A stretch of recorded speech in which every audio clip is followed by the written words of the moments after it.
My name's Stephen Katz. I'm the Alternative Delivery Director at Kiewit for the West.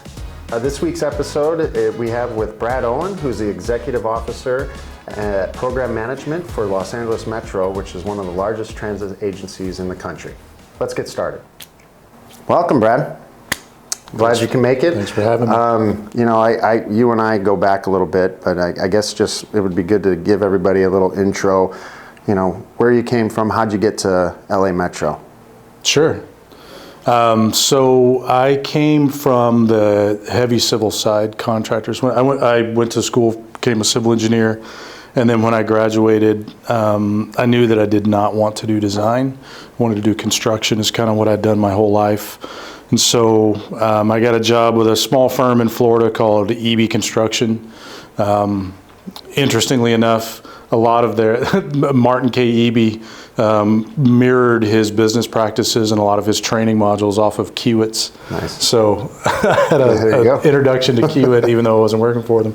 But anyway, so I worked, first 15 years or so of my life on the heavy civil side with, contractors across the nation. And then I started working on the Expo line in Los Angeles with Flatiron. And I was just kind of wanted something new. I was a little bit tired of the contractor's life. And so I got a job with LA Metro, and I've been there for 13 years now. So we always see you do a lot of the presentations and the discussions of the actual implementations or the construction within LA Metro. So what are some of the projects that you're responsible for? So I'll start with, highways. I have most of the highway construction portfolio. I say most because we do oversee some Caltrans highway work, or the Caltrans performs and we just do oversight. But I have the highway program, which it's about $1 billion or so if you add them all up. I also have the Bus Rapid Transit program, which is the G line, North Hollywood to Pasadena BRT line. The Vermont, when it comes online, we're in the planning phase of that, but we're helping out, so we'll build that. Active transportation to some extent falls under my shop, although we're trying to get out of the business of building, not building bike lanes, but like building active transportation on city streets, trying to leave that to the municipalities. Light rail, so East San Fernando is involved in the contracting strategy and procurement for that. I'll also do the same thing for Link US. I also have the transit-oriented development program under my shop, and we have about 100 or so transit-oriented and joint development projects that happen along Metro's alignment, which is not a small feat to manage all that. When you're talking Link US and East San Fernando, people that aren't aware of the program, Link US is how big of a program? It all depends. These projects. So when Metro throws numbers out for projects, it's a little confusing sometimes because it's the whole project cost, including like real estate, right away, things like that. So Link, depending on who you ask and what day it is, it's between $1 and $2 billion, somewhere around in there, depending on the right-of-way strategy. East San Fernando is about $3.5 billion all in, given 300 and something properties to acquire, tons of third-party work. And we talked about this with Tim Lindholm, but that's a 6.7 mile light rail. I bet you he didn't know the mileage, did he? He probably did. Yeah, he never knows. He never knows the miles. Yeah. And how many stations too? 11 stations. Okay. 11 stations. It's it's a slow-moving light rail going through the valley there, but it's East San Fernando. It's a great community. It's one of the most transit-dependent communities in the nation, and so putting that in is going to transform that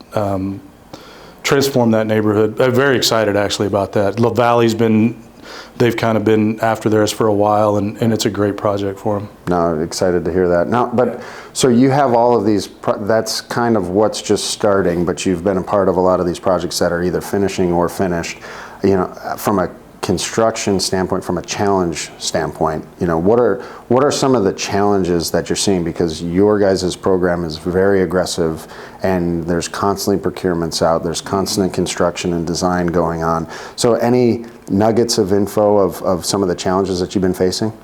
Well, that you could talk about? Yeah, we're all facing a lot of the same challenges related to workforce development and just warm bodies to perform the work. I would say that moving into alternative delivery, we're starting to stretch the imaginations of the existing contracting world. It's a more sophisticated way of doing business where you're bringing the commercial aspect of in a traditional low bid world, it's very easy. You get a bid, is it low, plug it in, right? And there's not a lot of value proposition being done in that process. So with alternative delivery now, adding this component, this commercial component, after you get the contract of going in and putting together a subcontractor bidding and selection plan, having the community understand that they're about to go through 2 or 3 pricing cycles for one project, that it's not just low bid, that it's a value-based proposal. So we're starting to see the industry look for education and look for information on what this means to them, specifically the small business suppliers, small business vendors, those types of people, right? It's a different way of doing business that not a lot of these, not a lot of the companies are used to. Right. So, but with that, I think, what we're seeing, and I don't just have California, I oversee we call it the get work phase for about almost 35 states now, and every state is different. Yep. And so how do you see these, we call them collaborative delivery, the progressive design builds, the construction management, general contracting delivery methods? How do you see the legislation in California, and then also it's really a qualification based, and some states or even federal money jobs has to have some kind of pricing component. Yeah. What we've seen is that each state kind of has a different interpretation, and they have different legislation. So some states feel like they're able to utilize progressive design build or construction management, general contracting, and some don't. So how do you, from an LA Metro standpoint, deal with those challenges? Our legislation allows us to do quals-based selections. We already do it with professional services, right? It's how we select our consultants that help us support our contracts. So what we do with price as a factor, as a requirement of the legislation, we have decided that for our construction contracts, we'll just do it as one contract. So we have price as a factor for, we break it into phase 1 and phase 2. We'll have price as a factor for phase 1, and what we may say there is it's a monthly overhead rate or something of that nature. And then for phase 2, in order to have price as a factor for that phase as well, we'll do something like give us your fee, your margin percentage for phase 2, right? And so by asking for price as a factor in both phases, we believe that we're meeting the intent of the legislation by saying, we can procure price as a factor, but you can do a quals based. And, we also would do something like, make price be 10% of the score. I think recently what we've been doing is price is 20% of the overall score. But there's nothing that says it couldn't be more or less if the project demanded that or dictated that, right? So it's very confusing right now with the there is no federal overarching ideas or governance or just even documentation, education on how this happens in all these different states that I know of.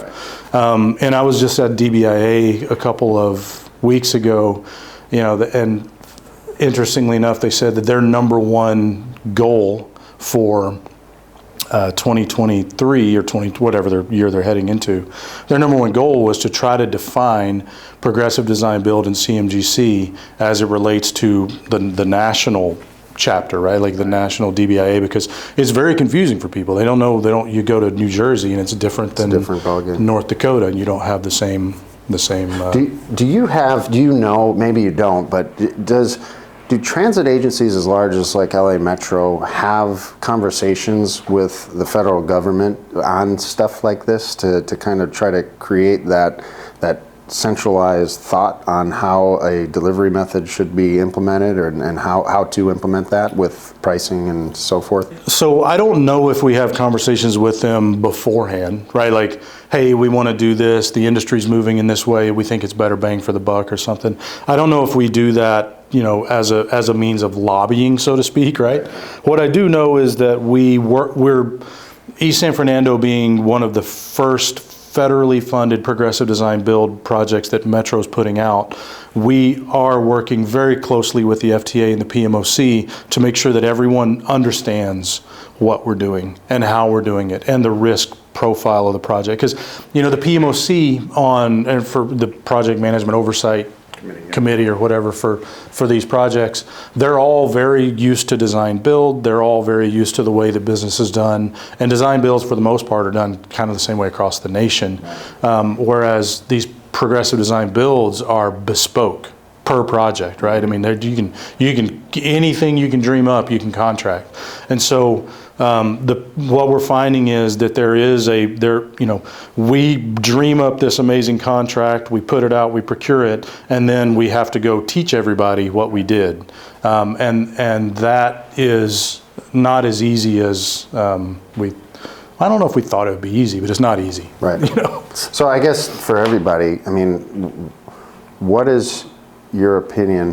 What has been the biggest challenges with this design build? I mean, design build has been kind of the go-to delivery method across the country, and it's very similar on how people are procuring this, and it seems like it's something that's well known. Yeah. But I mean, I have my opinions, but what are some of your opinions on what are these challenges with design build?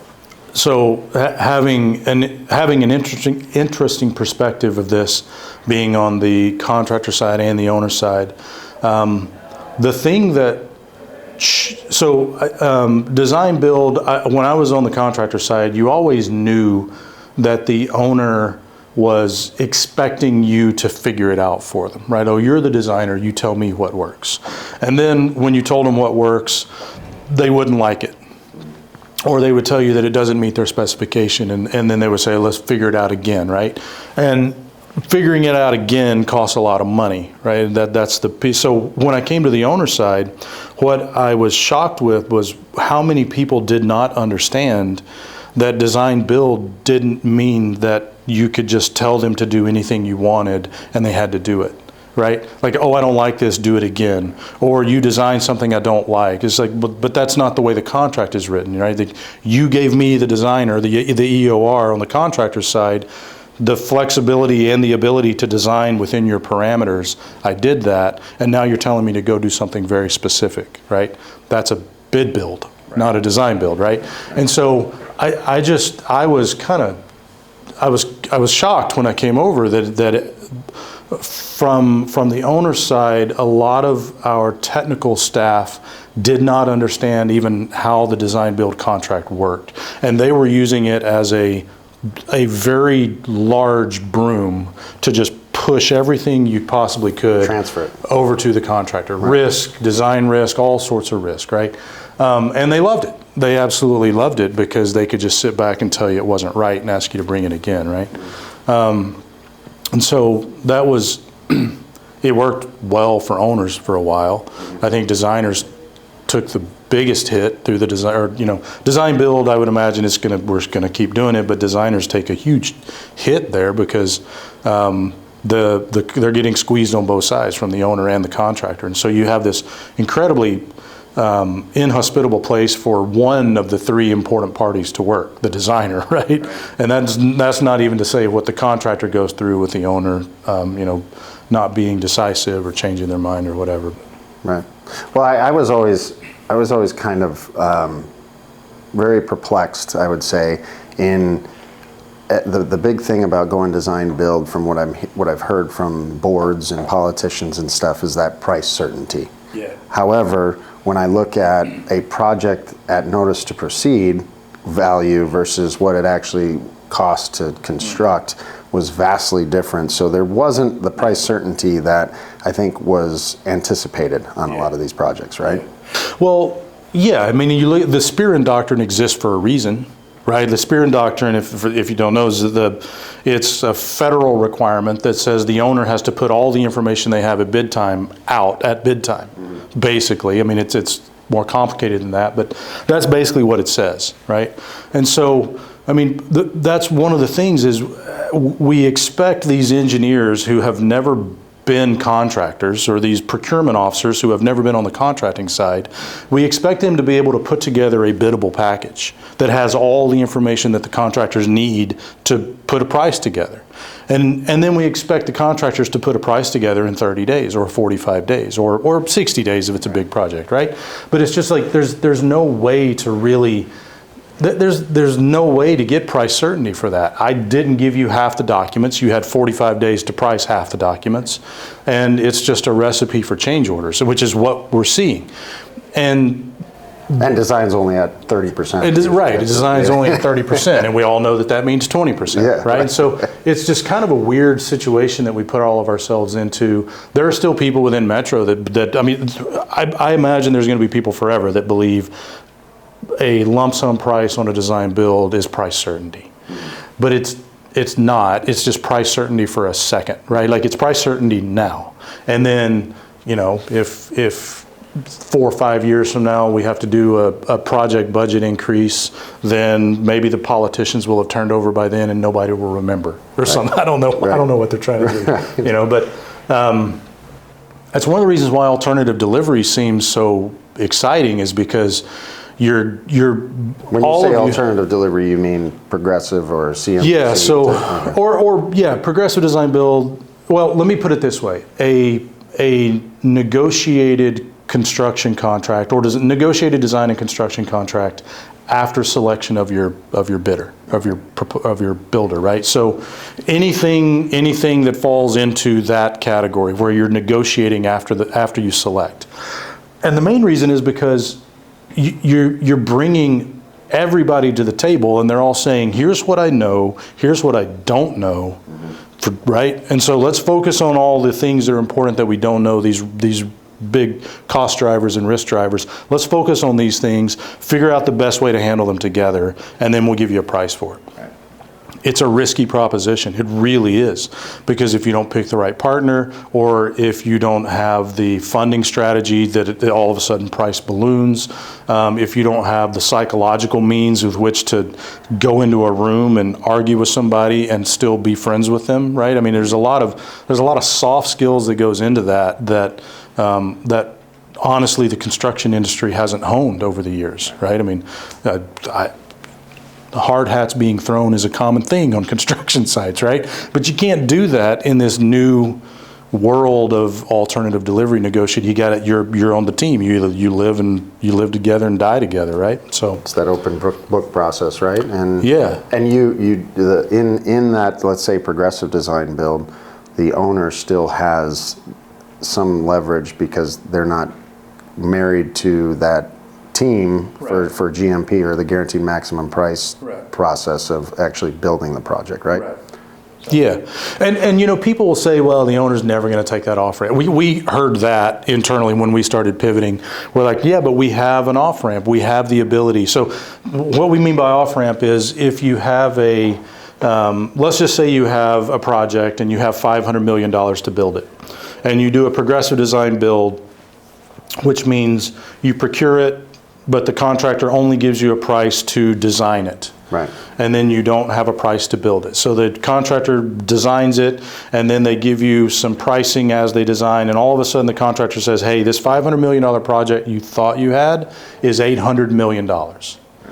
Well, we don't have $800 million. So it's either you're fat and we got to trim the fat, or you're telling us the truth and we got a serious problem and we got to cut scope, or whatever the case may be. So one of the owner's solutions to that problem could be to take an off-ramp, to basically just terminate the contract between the two parties, take the information or the design you have and go out on the open market and do a low bid on a design bid build, or even a design build, whatever you want to do, right? And so a lot of owners, reps will tell you, you'll never do that. You'll never take the off-ramp because it's too risky. You've got too much invested. There's, you're just like, it costs too much to divorce those two teams, and you got it's like a messy divorce with kids and two houses, right? You're never going to do this thing, right? And so they believe that the contractor has all the leverage. I don't know. We're in the beginning stages of this. We're thankfully not talking about off-ramping anybody yet. Right. But I don't necessarily see it as that hard to do. Right. It's painful, but you just do it. Right. Well, no, I think a lot of us in the industry are rooting for you guys. I mean, because it's not even looking at the G line and East San Fernando as just one project, but it's an industry differentiator in implementing this progressive design build. So I know I'm looking at it as I hope these types of projects. I mean, we're delivering the first PDB up in that big large transit project up in San Jose, and from an industry standpoint, I hope some of these PDBs are able to be successful, just so that, because low bid design build has a lot of challenges, and I think there's a lot of us in the industry that like this collaborative delivery model. We think that that's going to be a win-win for both contractor and client. So hopefully be able to keep talking with you. Yeah, we feel the pressure from everybody. I mean, from our board, to deliver these things, we're kind of going to them and saying, hey, there's a new way to do this, and let's do it. And they've so far believed us, which is great. But now, we have to deliver, obviously. But then we are getting a ton of interest, as we procure these large projects, as we continue to explore the world of alternative delivery. We get calls from Austin Transit Partners and New Jersey Transit and New York, and all these different places where you can do alternative delivery. They're calling us and asking us about how and what and those sorts of things. And honestly, the easiest part of this has been writing the contracts and getting the contracts right. Okay. Correct, I would say. The hard part has been changing the culture. And I don't even know if we want to go into that, but maybe another time. But changing the culture of a large transit agency to reach out and willingly pull risk back towards you. It's like asking them to pick up hot coals, right? It's a very difficult thing for them to understand, And so just the culture and the mindset of doing this in a low bid government procurement type atmosphere has been damaging to my brain. Right. Yeah. I get it. Yeah. And I mean, we that's one of the first things when we're constantly, presenting to clients and stuff. It's not a risk transfer anymore. It's that risk sharing process, which is a little difficult to swallow.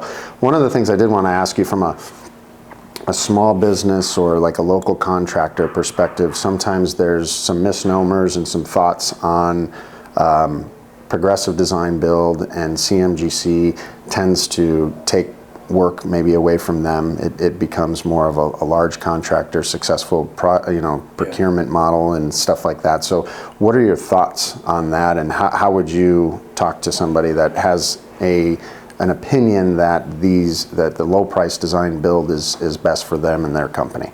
I think I would answer that. I mean, I could give you 3 or 4 points on that. I think I'm just going to, in the interest of time, give you the one big one, which I think is the most important for the small business community, which is that it adds in a different layer of value-based procurement for the small business community. So they're no longer out there trying to compete with everyone else just on price alone, which sometimes is very difficult for these smaller companies. Razor thin margins, operating out of their homes, things like that. This adds a component of other things, like what other value can they bring, whether it be a schedule value, or whether they bring something to the table that is unique in the way that they are going to approach the work, right? We have the ability to gauge that. Whereas on these low bid projects, you're looking at a price, looking at the exclusions, and picking the one that you think is the best price, right? And so, there's many other reasons it benefits the small business community. That's probably one of the most obvious that sits there. Okay, great. I guess one of the things, especially since you are really getting into the actual building of these projects, we've seen some unbelievable situations with this pandemic and inflation and cost and all of that stuff. Yeah. You know, it's kind of a easy question, I think, but it's also, you can get down a rabbit hole, but how has that impacted LA Metro, and how do you see that, and how do you tackle this situation of inflation and hyper cost and all that stuff with your Measure M dollars? Yeah. And how that impacts you guys? Well, yeah, I mean, I think it hit everybody the same, right? I mean, all of a sudden steel prices were, up 1,700% or something stupid. That's one of the beauties of an alternative delivery contract. Under our design build contracts, the language is that is contractor risk. And that's how we, for the most part, handled it. Just contractor risk. It's not something that the contract allows us on a design build to adjust the contract price. On an alternative delivery, on a progressive design build or CMGC or something, what we would do is we would sit at the table with the contractor, determine whether or not we thought something like that was going to happen, and who is best suited to carry that risk. So for instance, if I sit at the table and the contractor says, hey, we're worried COVID's going to happen again, and so we want to carry a 400% markup on steel just in case. I'd be like, well, okay, but like COVID's probably not going to happen again. So how about this? You carry a 7% year-over-year markup on steel starting at mid-year of construction, and then I'll carry the other 400 that you're worried about. And in the agreement, what we'll say is that anything above and beyond a certain percentage is owner risk, and we'll pay dollar for dollar the impact to the project, right? It gives you a much better, it just allows you to manage the risk in a more focused and appropriate manner, as opposed to a low bid job. We saw that with low bid numbers coming in on rip and read projects. Contractors, the numbers skyrocketed, and Rip and read, you mean as design bid build? Yeah, design bid build or design build, where you're just ripping the envelope open and reading the bids. But we're still seeing numbers that aren't matching the commodities markets. The commodities markets are starting to come down, and they have been, right? But some of our numbers still aren't matching those commodities markets because people are just so nervous. They don't know what's going to happen. They're worried about stagflation. They're worried about the Ukraine war. They're worried about all these things, right? Alternative delivery just allows you to put those things on the table and just like, how are we going to deal with the Ukraine war? As stupid as it sounds, how are we going to deal with it, right? And you just go identify that, and instead of some estimator, some lead estimator in a building in Chino somewhere, or San Bernardino coming up with an idea of where they want to carry that, right? So, yeah. So one last question on it, you answered it, but in regards to inflation and all that stuff and how you handle that. But from a progressive design build, how do you talk to the board and others that maybe aren't as aware or familiar with this collaborative delivery method? How do you talk about price and how it compares to design build or design bid build? It's a great question, and I would say the first thing we've been is very transparent.